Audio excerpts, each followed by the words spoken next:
Swayam Prabha. Digital India. Educated India.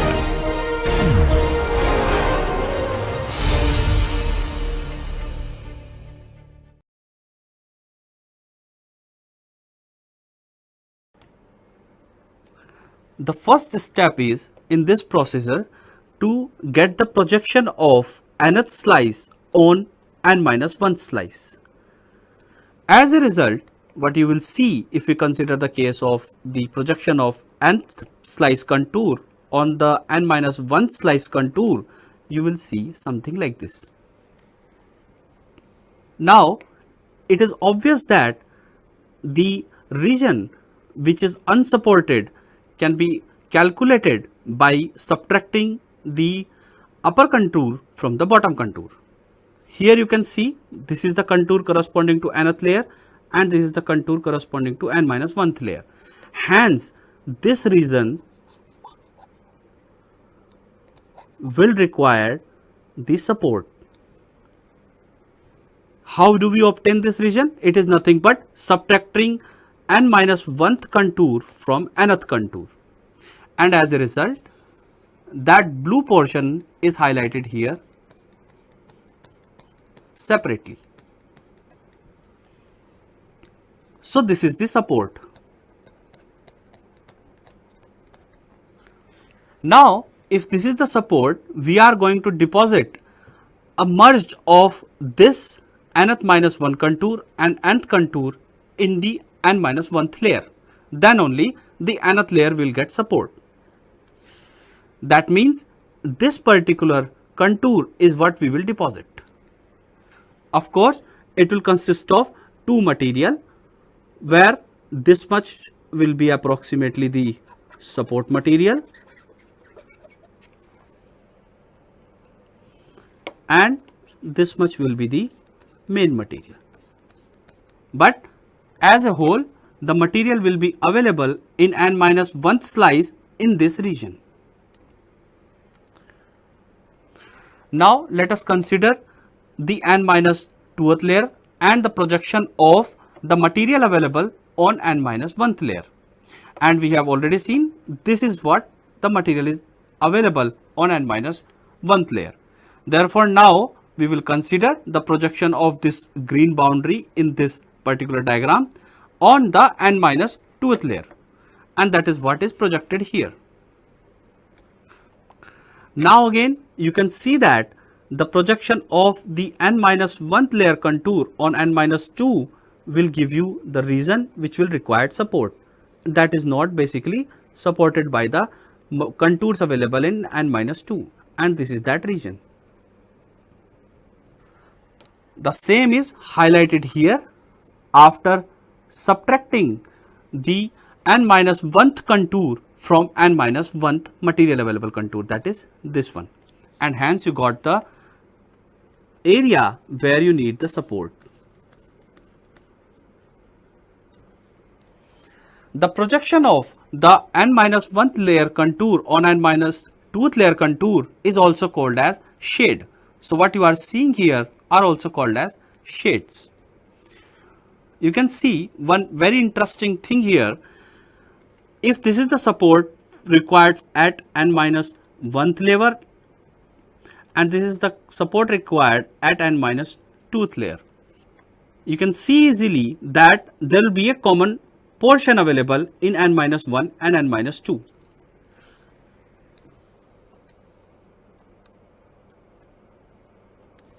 That common portion I can highlight here like this. This one.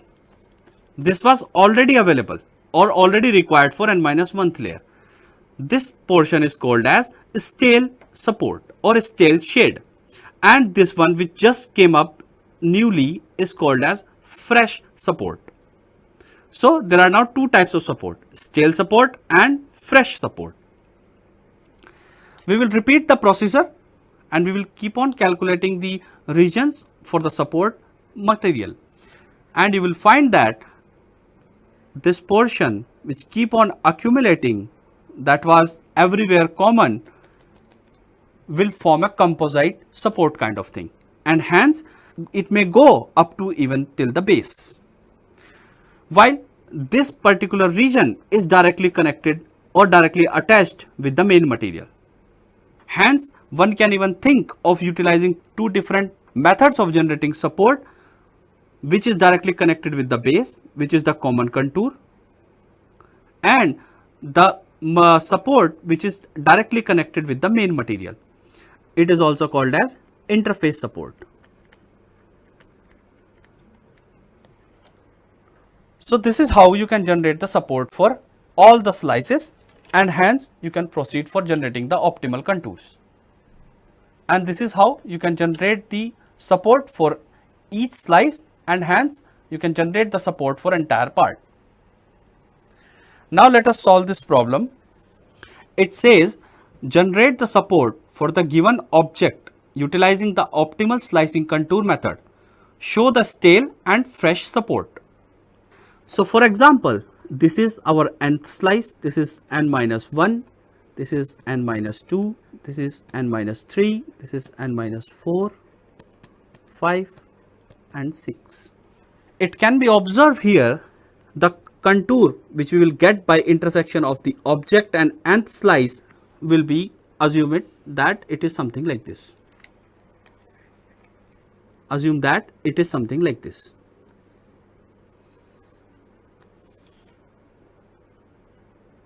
Then the contour corresponding to n minus 1th layer will be definitely smaller than that, and hence assume that it is something like this.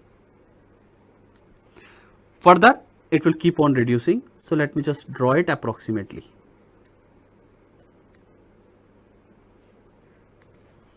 And so on. Now our first objective will be to get the projection of the contours available on n slice on the n minus 1 slice. And hence in this case, if I'll just draw the projection, it will look something like this. And I'm going to draw only the top view. This is the contour in n slice, and this is the contour in n minus 1 slice. It is obvious that the region which is unsupported is highlighted here. Hence, this much portion will require support. Now, let us take the intersection between this outer contour of this particular merged region, that is this one, and between the next slice which is here, that is n minus 2. And hence, what you will see is something like this.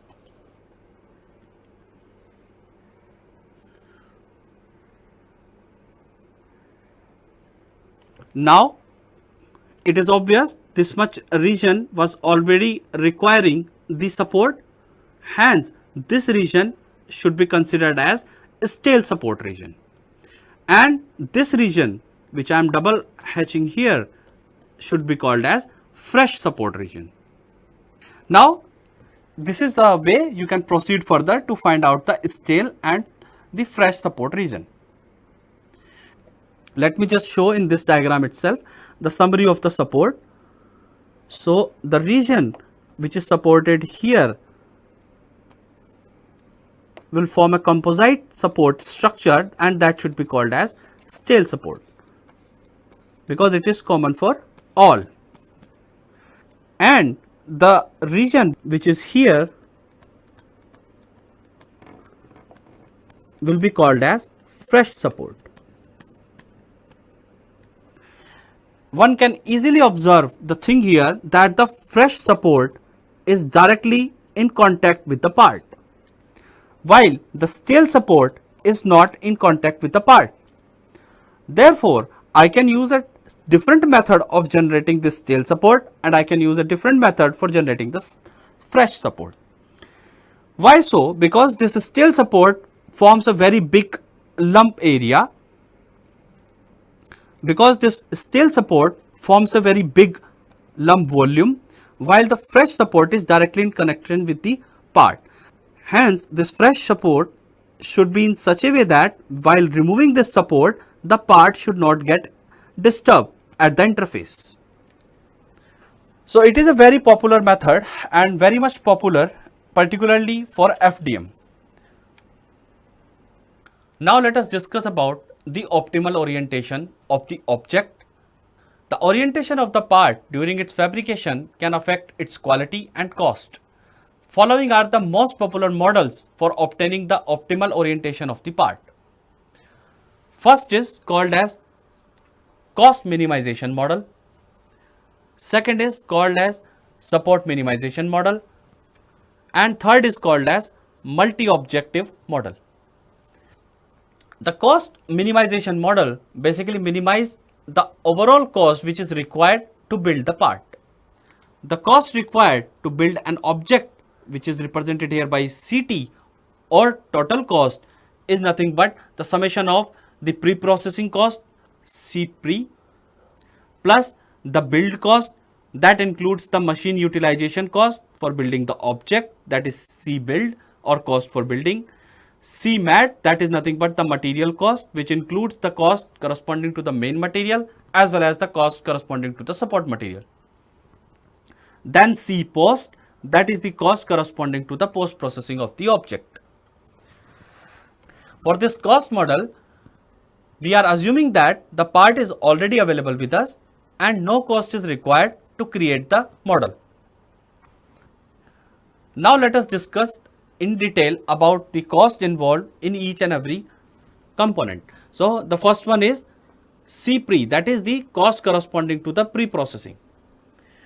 It involves the model deposition time, the support generation time, model slicing time, and toolpath generation time, multiplied by the money involved for hiring the staff, that is nothing but the staff cost per hour, plus the computing facility cost per hour. These two costs per hour are added together and then multiplied by the computational cost. Next is, in the pre-processing requirement, is the time for setup, that is the machine setup time, and it is again multiplied by the cost for the staff, that is staff cost per hour, and the machine utilization cost. The machine utilization rate is represented like this: RMAC equals to M plus C by T, where M is the annual maintenance, that is approximately 15% of the total cost or the initial cost of the machine. C is the initial cost. T is the life of the machine. It is divided by, so it is divided by 365 by 15, where assuming that in the 365 days of an year, per day the machine is running for 15 hours. The next cost is cost required for building the part. It is nothing but the build time into the machine utilization cost. We have just seen that the machine utilization rate is given by M plus C by T divided by 365 by 15, where M is 15% of the initial cost, that is the annual maintenance, C is the initial cost of the machine, and T is the life of the machine. 365 by 15, again I am explaining, is required because we are assuming per day the machine is running for 15 hours in a year. Now if this is the cost for build, please note that the time required to build the object varies for different processes. There are 7 processes we discussed for additive manufacturing. Like in the case of wet photopolymerization, when we use DLP, digital light processing, the entire layer is cured in a single go. Hence, the time is proportional to the height of the object in the case of DLP based wet photopolymerization. While in the case of FDM, let us assume the time is proportional to the volume of the object, because we are going to deposit each and every place of the part, and hence the time is proportional to the volume. That is why different additive manufacturing process, when we will discuss all 7 AM processes, require different build time. The next is the material cost, and of course there are 2 types of material required. One is the main material and next is the support material. Next is the post-processing cost. In the post-processing, of course, the time required for post-processing the object, like for finishing, for removing the support mechanism and all, into the staff rate, that is staff cost per hour, plus other miscellaneous cost required after building the part, such as utilization of a UV on for SLA parts, and also like hot isostatic pressing for the metallic parts. So these are all considered further in the miscellaneous cost. So if we have all these costs, we have to minimize the overall cost by orienting the part in such a way that the overall cost of the object can be reduced. So we have already seen now the meaning of each and every cost involved in the total cost, and the total cost is consisted of the pre-processing cost, the build cost, the material cost, and the post-processing cost. We have also seen the different parameters for each and every cost. Therefore, in the cost optimization model, we optimize this overall cost. Hence, the objective function looks something like this: minimization of the function CT. And hence, to achieve this, our variables are obviously the orientation of the part, that could be theta x, theta y, and theta z. Theta x, theta y, and theta z are the angular position of the object with respect to x-axis, y-axis, and z-axis. Now let us discuss about the support minimization model. We know that the volume of the support can be calculated by this formula. We have already discussed about it. It says if n of the total number of down facing facet normals are available in STL file and those are requiring the support, then the total volume of the support will be equals to summation I equals to 1 to n and the volume of support required for each facet. We know that. How does it look like? If this is the triangle and we are building in z direction, it is obviously having a facet normal downward, and assume that it is beyond a threshold value. Then we take the projection of this triangle on the xy plane, because xy plane is perpendicular to the build direction, and hence we got this. So this Vi is nothing but the volume of this particular region, what you are seeing here.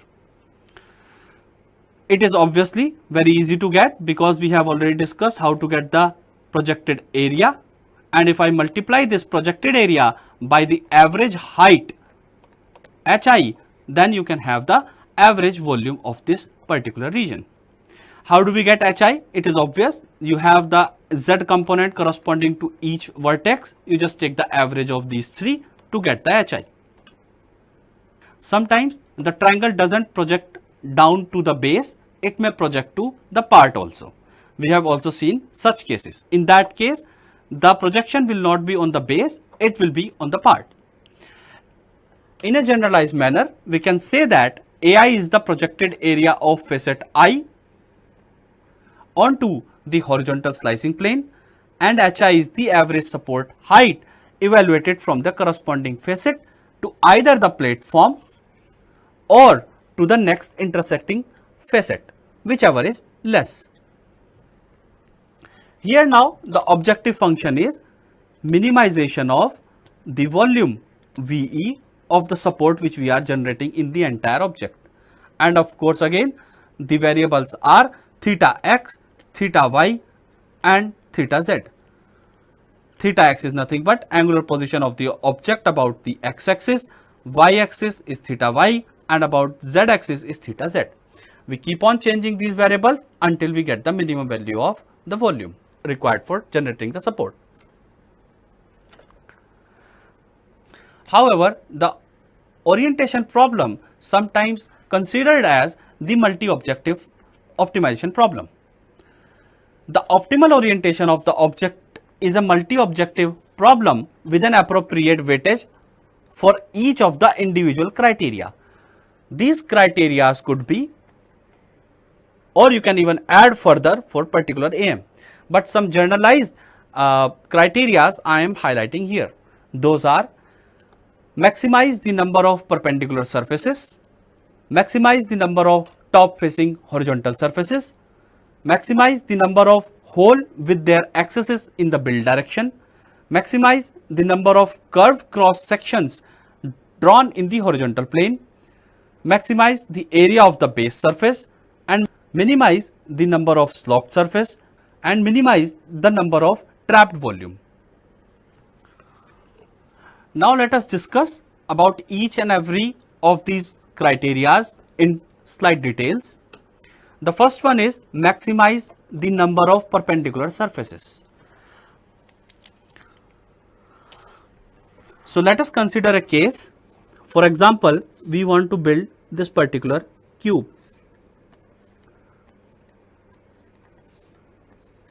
Then of course, these surfaces, surface 1, surface 2 and the surface on the back side 3 and this surface 4, they are perpendicular to the base. What is the benefit if the surface is perpendicular to the base? Because when you are building the part in a layer by layer fashion and the part is perpendicular to the base, in that way your surface roughness will be best if you build the surfaces keeping perpendicular to the base. So you just look at this example. In that case, the RA value you will achieve for this particular face or surface will be best. If I tilt it, for example, in that case your generation of support will be something like this,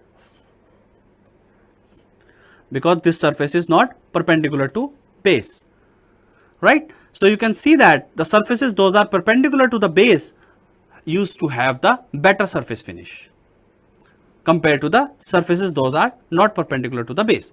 Hence, this particular cube should be built in this direction, in this orientation only, instead of tilting it at about an axis.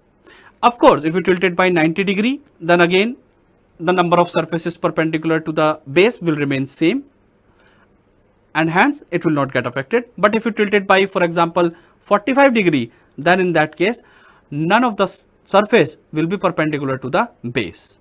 So we need to keep this in mind, this criteria, and always try to keep maximum number of surfaces perpendicular to the base.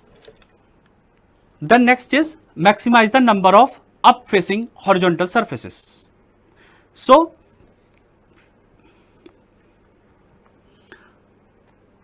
this particular example can depict this particular criteria. Here these are the horizontal surfaces.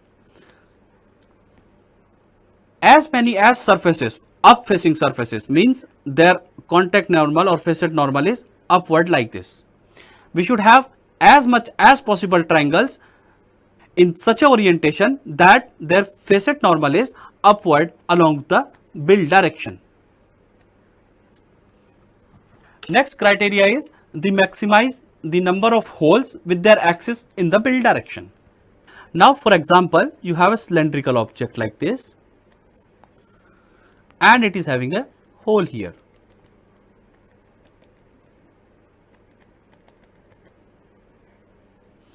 This is the axis of the hole.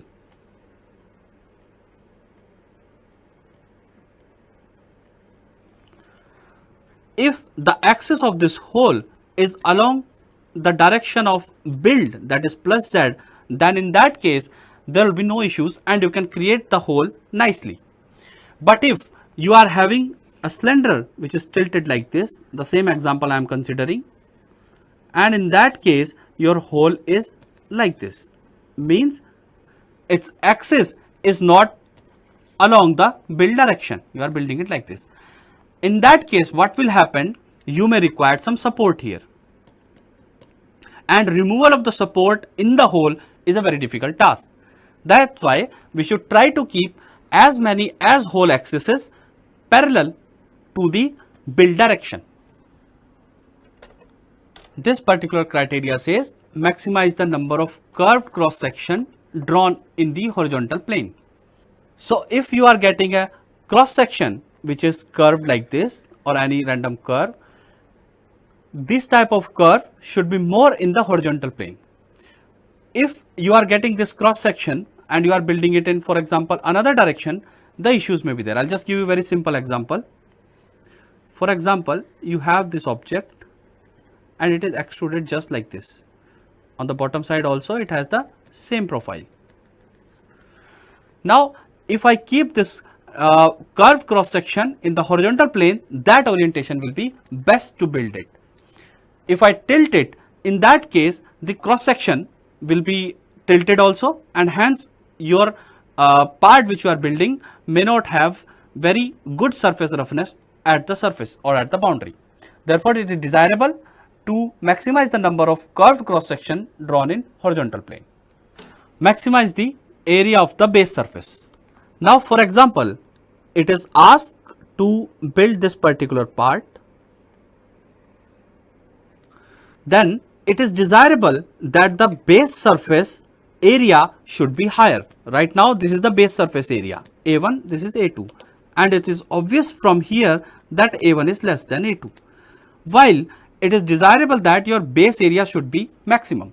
Why so? Because during the build it is desirable that the entire component is rigidly attached with the base.